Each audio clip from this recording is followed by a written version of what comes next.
नमस्कार।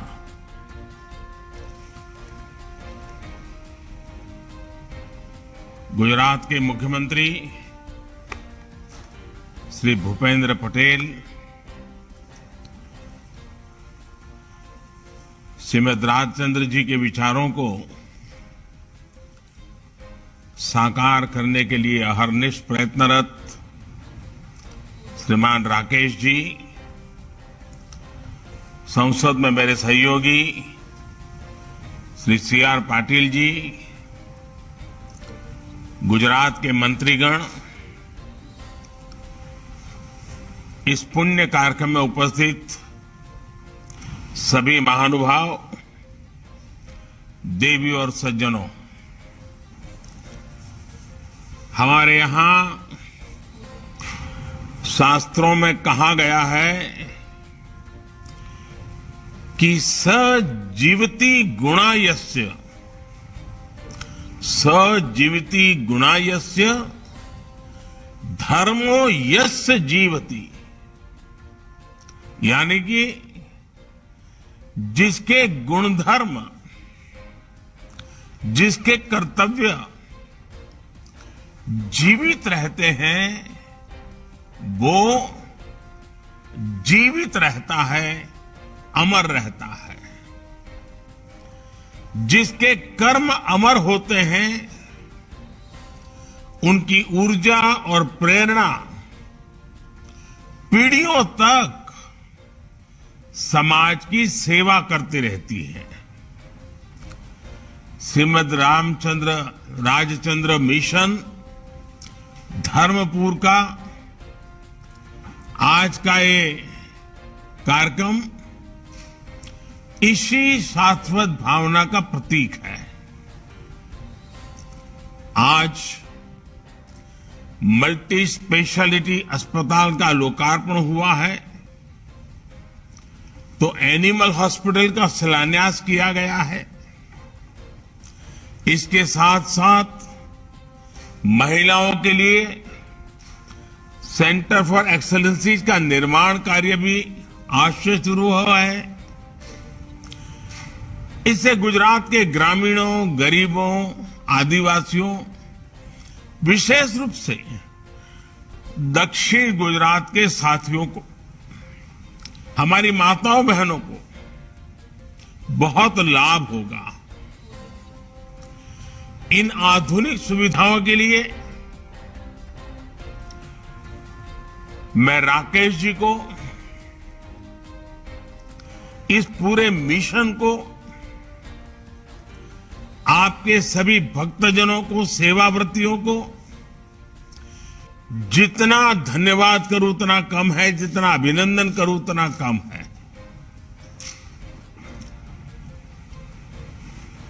અને આજે જયારે મારી સામે ધરમપુરમાં આવું વિશાળ જનસાગર દેખાતો હોય,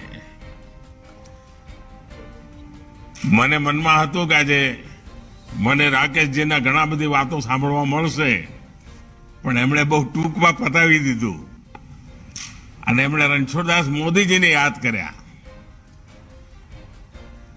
હું આ ક્ષેત્ર સાથે ખૂબ પરિચિત રહ્યો છું। વર્ષો પહેલા તમારા બધાની વચ્ચે રહ્યો, ક્યારેક ધરમપુર તો ક્યારેક સિદુંબર, આપ સૌની વચ્ચે રહેતો હતો અને આજે આટલું મોટું વિકાસનું ફલક જોઉં અને ત્યાંના લોકોને આટલો બધો, અને મને આનંદ એ વાતનો થાય કે છેક મુંબઈથી લોકો અહીં આવીને સેવામાં જોડાતા હોય છે, ગુજરાતના ખૂણે ખૂણેથી લોકો આવીને જોડાતા હોય છે, વિદેશોમાંથી આવીને જોડાતા હોય છે।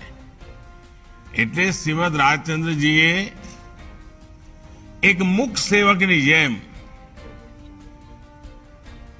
જે સમાજ ભક્તિના બીજ વાવ્યા હતા એ આજે કેવા વટવૃક્ષ બની રહ્યા છે એ આપણે અનુભવી શકીએ છીએ। साथियों, श्रीमद राजचंद्र मिशन से मेरा पुराना नाता रहा है। मैंने आपके समाज कार्यों को इतनी नजदीकी से देखा है कि जब ये नाम सुनता हूं तो मन आप सभी के प्रति सम्मान से भर जाता है। आज जब देश आजादी के 75 वर्ष का पर्व मना रहा है, अमृत महोत्सव मना रहा है, तो हमें इसी कर्तव्य भाव की सबसे ज्यादा जरूरत है। इस पवित्र भूमि में, इस महान भूमि में, इस पुण्य भूमि में हमें जितना मिला है उसका एक अंश भी हम समाज को वापस लौटाने का प्रयास करते हैं तो समाज में और तेजी से बदलाव आता है। मुझे हमेशा बहुत खुशी होती है कि पूज्य गुरुदेव के नेतृत्व में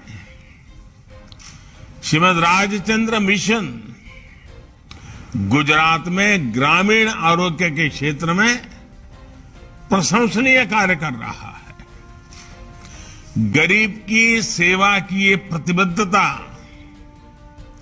इस नए अस्पताल से और मजबूत होगी। ये अस्पताल और रिसर्च सेंटर ग्रामीण क्षेत्र में आधुनिक सुविधाएं देने जा रहा है, उत्तम इलाज को सभी के लिए सुलभ कर रहा है। ये आजादी के अमृत काल में स्वस्थ भारत के लिए देश के विजन को ताकत देने वाला है। ये आरोग्य के क्षेत्र में सबका प्रयास की भावना को सशक्त करने वाला है। साथियों, आजादी के अमृत महोत्सव में देश अपने उन संतानों को याद कर रहा है जिन्होंने भारत को गुलामी से बाहर निकालने के लिए प्रयास किए। श्रीमद राजचंद्र जी ऐसे ही एक संत पुरुष, ज्ञाता पुरुष, एक दीर्घदृष्टा महासंत थे जिनका एक विराट योगदान इस देश के इतिहास में है। ये दुर्भाग्य रहा है कि भारत के ज्ञान को, भारत की असली ताकत से देश और दुनिया को परिचित कराने वाले ओजस्वी नेतृत्व को हमने बहुत ही जल्द खो दिया। खुद बापू पूज्य महात्मा गांधी ने कहा था कि हमें शायद कई जन्म लेने पड़ेंगे, लेकिन सीमत के लिए एक ही जन्म काफी है। आप कल्पना कीजिए, महात्मा गांधी के विचारों को जिन्होंने प्रभावित किया,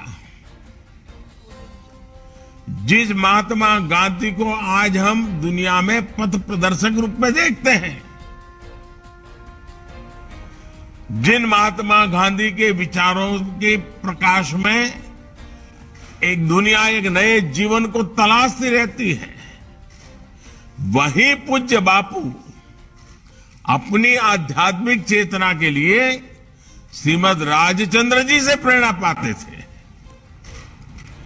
मैं समझता हूं कि राकेश जी का देश बहुत ऋणी है, जिन्होंने श्रीमद राजचंद्र जी के ज्ञान प्रवाह को जारी रखा। અને આજે આ હોસ્પિટલ બનાવીને આટલા પવિત્ર કામમાં રાકેશજીની દ્રષ્ટિ પણ છે, પુરુષાર્થ પણ છે અને એમનું જીવન પણ છે। અને છતાંય આ આખાએ પ્રકલ્પને એમને રણછોડદાસ મોદીને એક આદરણીય સેવા ભાવ તરીકે અર્પિત કર્યું। એ રાકેશજીની મોટાઈ છે। समाज के गरीब, वंचित और आदिवासियों के लिए इस प्रकार अपना जीवन समर्पित कर देने वाले ऐसे व्यक्तित्व देश की चेतना को जागृत किए हुए हैं। साथियों, ये जो नया सेंटर और एक्सेलेंस फॉर वीमेन बन रहा है, ये आदिवासी बहनों बेटियों के कौशल को निखारने, उनके जीवन को अधिक समृद्ध बनाने की तरफ एक और बड़ा कदम है। श्रीमद राजचंद्र जी तो शिक्षा और कौशल से बेटियों के सशक्तिकरण के बहुत आग्रही थे। उन्होंने बहुत कम आयु में ही महिला सशक्तिकरण पर गंभीरता से अपनी बातें रखी। अपनी एक कविता में वो लिखते हैं, कुधारे करेलो बहु हुमलो हिम्मत धरी, વધારે વધારે જોર દર્શાવ્યું ખરે, સુધારાની સામે જેણે કમર સીંચે હસી, નિત્ય નિત્ય કુસમજે લાવવા ધ્યાને ધરે, તેને કાઢવાને તમે નાર કેળવણી આપો, કુચાલો નઠારા કાઢો, बीजा जे बहु नड़े। इसका भाव ये कि बेटियों को पढ़ाना जरूरी है कि समाज में सुधार तेजी से हो सके, समाज में आई बुराइयों को हम और तेजी से दूर कर सके। उन्होंने महिलाओं को आजादी के आंदोलन में हिस्सा लेने के लिए भी बहुत प्रोत्साहित किया। इसका परिणाम हम गांधी जी के सत्याग्रहों में भी स्पष्ट रूप से देख सकते हैं। यहां महिलाओं की एक बहुत बड़ी भागीदारी होती थी। देश की नारी शक्ति को आजादी के अमृत काल में राष्ट्र शक्ति के रूप में सामने लाना हम सभी का दायित्व है। केंद्र सरकार आज बहनों बेटियों के सामने आने वाली हर उस अड़चन को दूर करने में जुटी है जो उसे आगे बढ़ने से रोकती है। इन प्रयासों में जब समाज जुड़ता है, तब आप जैसे सेवाकर्मी जुड़ते हैं, तब तेजी से बदलाव आता ही है। और यही बदलाव आज देश अनुभव कर रहा है। साथियों, आज भारत स्वास्थ्य की जिस नीति पर चल रहा है, उसमें हमारे आसपास के हर जीव के आरोग्य की चिंता है। भारत मनुष्य मात्र की रक्षा करने वाले टीकों के साथ ही पशुओं के लिए भी राष्ट्रव्यापी टीकाकरण अभियान चला रहा है। देश में गाय भैंस सहित तमाम पशुओं को फूट एंड माउथ डिसीज में बचाव के करीब 12 करोड़ टीके लगाए जा चुके हैं। इसमें से लगभग 90 लाख टीके गुजरात में ही लगाए गए हैं। इलाज की आधुनिक सुविधाओं के साथ साथ बीमारियों से बचाव भी उतना ही आवश्यक है। मुझे खुशी है कि इन प्रयासों को श्रीमद राजचंद्र मिशन भी सशक्त कर रहा है। साथियों, अध्यात्म और सामाजिक दायित्व दोनों कैसे एक दूसरे के पूरक है, श्रीमद राजचंद्र जी का जीवन इसका प्रमाण रहा है। उन्होंने अध्यात्म और समाज सेवा की भावना को एकीकृत किया, मजबूत किया। इसलिए उनका प्रभाव आध्यात्मिक और सामाजिक हर लिहाज से गहरा था। उनके ये प्रयास आज के दौर में और अधिक प्रासंगिक है। आज 21वीं सदी में नई पीढ़ी, हमारी युवा पीढ़ी उज्जवल भविष्य का एक सामर्थ्य देती है। इसी पीढ़ी के सामने अनेक नए अवसर भी हैं, अनेक चुनौतियां भी हैं और अनेक नए दायित्व भी हैं। इस युवा पीढ़ी में भौतिक बल, इनोवेशन की इच्छा शक्ति भरपूर है। इसी पीढ़ी को आप जैसे संगठनों का मार्गदर्शन उन्हें कर्तव्य पथ पर तेजी से चलने में सहायता करेगा। मुझे पूरा विश्वास है कि राष्ट्र चिंतन और सेवा भाव के इस अभियान को श्रीमद राजचंद्र मिशन ऐसे ही समृद्ध करता रहेगा। અને તમારા બધાની વચ્ચે આવ્યો છું ત્યારે બે વાત જરૂર કરીશ। એક, આપણે ત્યાં કોરોના માટે પ્રિકોશન ડોઝનું અત્યારે અભિયાન ચાલી રહ્યું છે। જેમણે 2 રસી મુકાવી છે એમના માટે ત્રીજી રસી 75 વર્ષ આઝાદીના છે નિમિત્તે 75 દિવસ મફતમાં બધે જ કરવાનું અભિયાન ચાલી રહ્યું છે। અહીં બેઠેલા આપ સૌ વડીલોને, મિત્રોને, સાથીઓને, મારા આદિવાસી ભાઈઓ બહેનોને મારી વિનંતી છે કે આપે જો પ્રિકોશન ડોઝ ન લીધો હોય તો વેળાસર આપણે લઈ લઈએ। સરકાર આ ત્રીજો ડોઝ પણ મફતમાં આપવાનું અભિયાન 75 દિવસ માટે શરૂ કર્યું છે। એનો આપણે જરૂર લાભ લઈએ અને આ કામને આપણે આગળ વધારીએ। આપણા શરીરને પણ સાચવીએ, પરિવારના સાથીઓને પણ સાચવીએ અને ગામ મોહલ્લા વિસ્તારને પણ સાચવીએ। આજે રૂબરૂમાં મને ધરમપુર આવવાનો અવસર મળ્યો હોત તો મને વિશેષ આનંદ થાત, કારણ કે ધરમપુરના અનેક પરિવારો સાથે મારો બહુ નિકટ નાતો રહ્યો છે, પરંતુ સમય અભાવે હું આવી નથી શક્યો।